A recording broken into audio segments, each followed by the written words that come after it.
Confesso que eu nunca fui um leitor assíduo. Na minha infância, nunca li uma página de Aristóteles, tampouco de Senhor dos Anéis. Contudo, uma hora você acorda para a vida e percebe que precisa de mais conhecimento. Você se afunda em diversos livros em busca de melhorar a sua própria vida. Obras ruins tomam seu tempo, produções medianas também.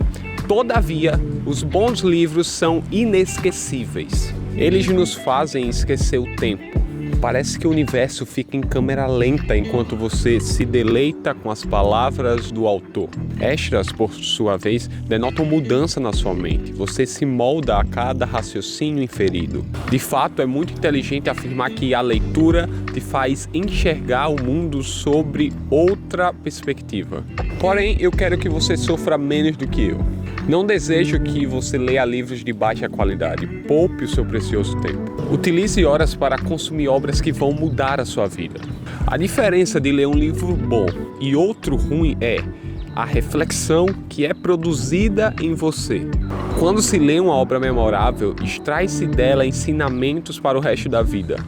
Não se engane, histórias como Harry Potter e O Senhor dos Anéis escondem aprendizados que nem Shakespeare transpassou. Saiba, acima de tudo, que a obra molda o leitor.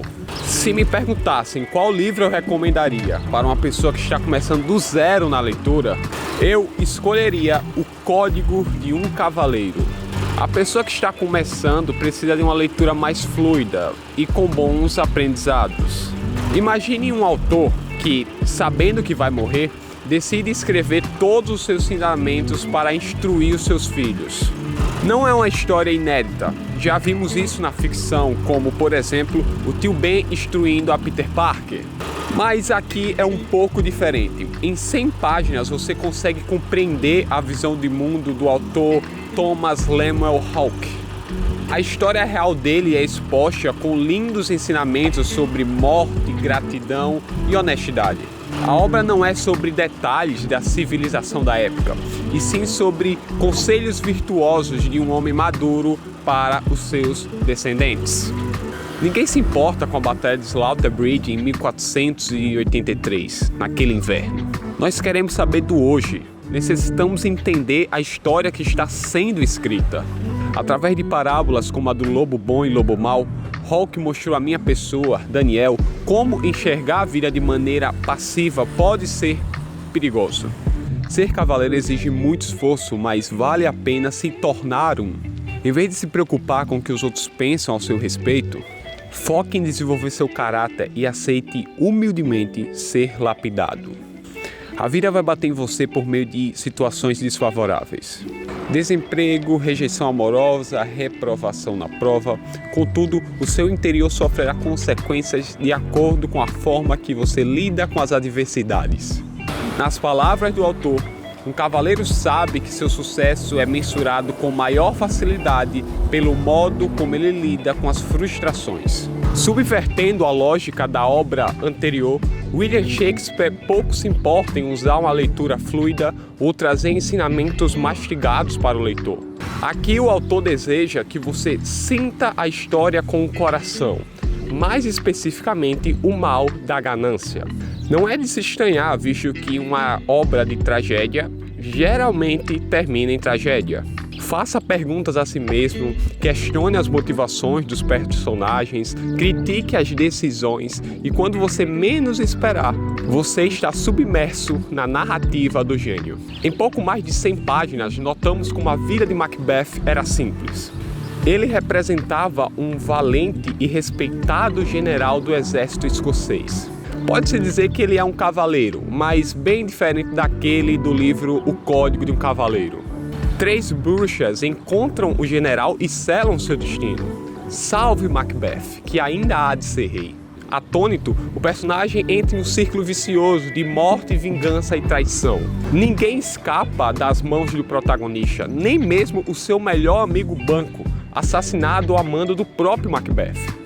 A história ensina como o desejo por ter algo a mais, no caso a ganância, pode destruir reputações e vidas relativamente estáveis. Se há algo que todo ser humano deseja é poder, porém, o custo pode ser demasiadamente alto. A história expõe a importância de mantermos os pés no chão e enxergarmos o mundo sem egoísmo. Uma narrativa que contrapõe o mundo atual, submerso numa individualidade exacerbada.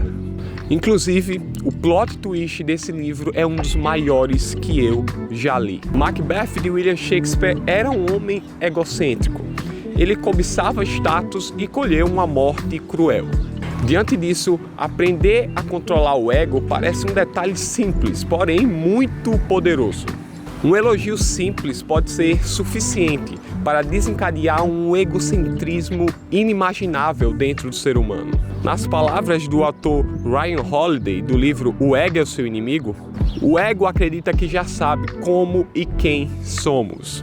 Isto é, acha que somos espetaculares, perfeitos, gênios e verdadeiramente inovadores. Ele não gosta da realidade e prefere a sua própria análise. Por meio de histórias como a de Epicteto ou Benjamin Franklin, o autor mostra como manejar essa besta interior e se tornar um verdadeiro homem. Quando você deixa o ego te dominar, ele faz estrago na sua vida e na vida dos outros. Ensinamentos sobre como se portar diante de injustiças são apresentados em um livro com pouco mais de 100 páginas. Não dê créditos a si mesmo por tudo. Mantenha-se fiel à busca pela humildade.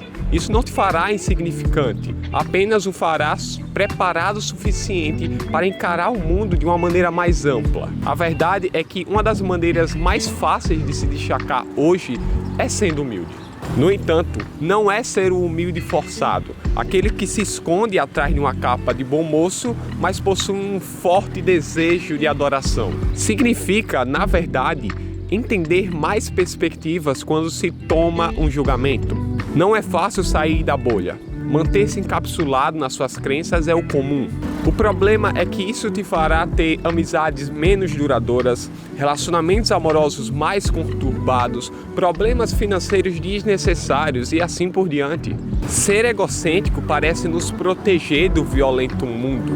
Contudo, pode se tornar uma armadilha quando não notamos que a realidade não gira em torno da nossa existência. Ninguém é 100% humilde e talvez nem seja saudável. Porém, há pessoas que nem se esforçam para serem melhores. Não existe falta de tempo para ler se você fica 8 horas mexendo em redes sociais. Existe falta de interesse e apenas isso. Saiba que a leitura foi o melhor investimento que eu fiz na minha vida. Eu me tornei outro ser humano. Pequenas mudanças como ler 15 minutos diariamente transformam o seu caráter e disciplina.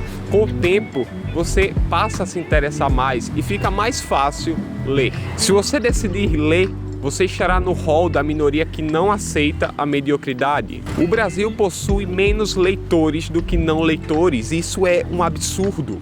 Além disso, considerando apenas livros inteiros, a média é de apenas 0,82 por pessoa, ou seja, um livro lido por pessoa por ano. Portanto, existem inúmeros benefícios na leitura e inúmeros malefícios em não ler.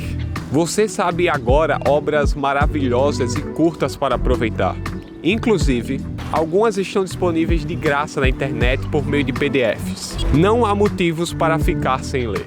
Para terminar o vídeo, deixo uma frase do próprio livro Código de Cavaleiro. Não temos sofrimento.